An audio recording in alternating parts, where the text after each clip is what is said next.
د جوانên girkê leke piştî sê salan ji girtinê vegeriyana mala xwe. Yusuf Murat, İvan Osman ji gundê Tilcemanê girkê legêne berî sê salan xwestibûn bi rêya Tirkiye bi qaçaxî biçin Ewropa lê ji aliyê hêzên Tirkiye ve têne girtin Tirkiye çi dike wan digire û radestî çekdarên ku li Efrînê dimînin dike, çekdar çi dikin, çekdar jî wan dixine zindanê hepsê sê salan di zindanê de dimînin. Yusuf û İvan herî dawiyê edî têne berdan vedgerine mala xwe. Malbatên wan jî bi germî pêşwaziya wan dikin di dîmena de hûnê bibînin. Yusuf ji rûdawê re behsa çîroka xwe dike û dibêje ew li cem grupa Ecebhe Eşşamiyê li Kefer Cenê li Efrînê girtî bû û çekdarên wê grupê dan û standineke gelekî xerab li gel girtiyan dikirin, muamela wan xerab bû bi taybetî dibêje dema ku wan çekdaran bizanibane ew girtî Kurdin hîn muamela wan xerabtir dibû.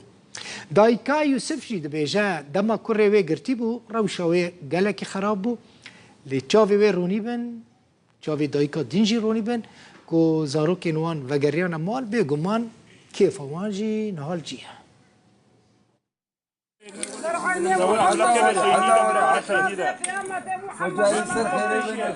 Ev ne dîmenên şahiyekê zewacê yan ahengeke ji dayîkbûnê ye. Lê dîmenên pêşwazîkirina girtiyekî Kurd e ku dema sê salan li Efrînê girtî bû. Dayîka Yusuf Murat bi germî pêşwazî li kurê xwe dike. Yusuf Murat û hevalên xwe İvan Osman roja 2 Çila 2020 ji mala xwe ya li gundê Tilceman ser bi bajarokê girkê legê ya Rojavayê Kurdistanê derketin da ku biçin Ewropayê. Lê qaçaxçiyan ew radestî hêzên ewlekariyê yên Tirkiye kiribûn. Roja piştî wê Tirkiye ew dîportê Efrînê kirin û ji wê demê ve di zindaneke çekdarên opozisyona Sûriyê de bûn û peywendiya wan li gel malbata wan hatibû qutkirin.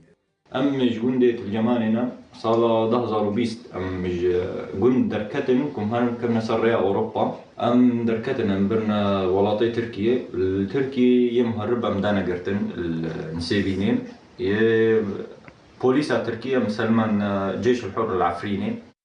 Yusuf behsa dema girtina xwe dike û dibêje ew li cem grupa Cephe El-Şamiyê li Kefer Cenê girtî bû. û çekdarên wê grupê danûstandineke gelekî xerab li gel girtiyan dikirin bi taybetî li gel Kurdan. بأنواع تعذيب هبو كبلنجو وشواي وبيساط الريح ودولاب وكهرباء يعني بر أنواع قلق تعذيب المخستن وأم قلق يشاندن وبراستيجي إنه أورو شامية دندروية حبسيدة أو نترو شو إنه مثلا موكا جوار بيجم إنه راس بو يعني خوارن بركي بو إيش برهبو هم بني عرضي دم يعني تعامل بربيس بو هم تعذيب نفسي بو وهم تعذيب جسدي بو نو كان يعني دا حولين هم شونا حبسة راعي يا مركزي الوالد حكم دان انه سي صالة حكم مدان هم تكفر جرني دا 2 صال وده ايضا ما نجيب بدا شونا حبسة راعي الوالد اذا حكم ما خستن اذا ام دركته. Dayîka Yusuf jî dibêje dema kurê wê girtî bû rewşa wê gelekî xerab bû. Lê niha ew bi vegera kurê xwe gelekî keyfxweş e. والله وقتي هاتا قرتن أم قالك عاجز بنو اشتغالين نبو وأم قالك يتقحرين ومن زاني بالكوار سي صالمة لي والله وقتي هات أم قالك مبسوط بون وخديم كيف خوش بون والحمد لله أم قالك مبسوط أم قالك كيف خوشن بهاتناوي وديتناوي ما باور نتكل يعني أم زيد شتي ببينين Ji ber rewşa ewlekarî û aboriya xerab a Rojavayê Kurdistanê û Sûriyê gelek ciwan neçar dibin bireyên metirsîdar û bi qaçaxî derbasî Bakurê Kurdistanê û Tirkiye bibin. Da ku ji wir xwe bigînin Ewropayê.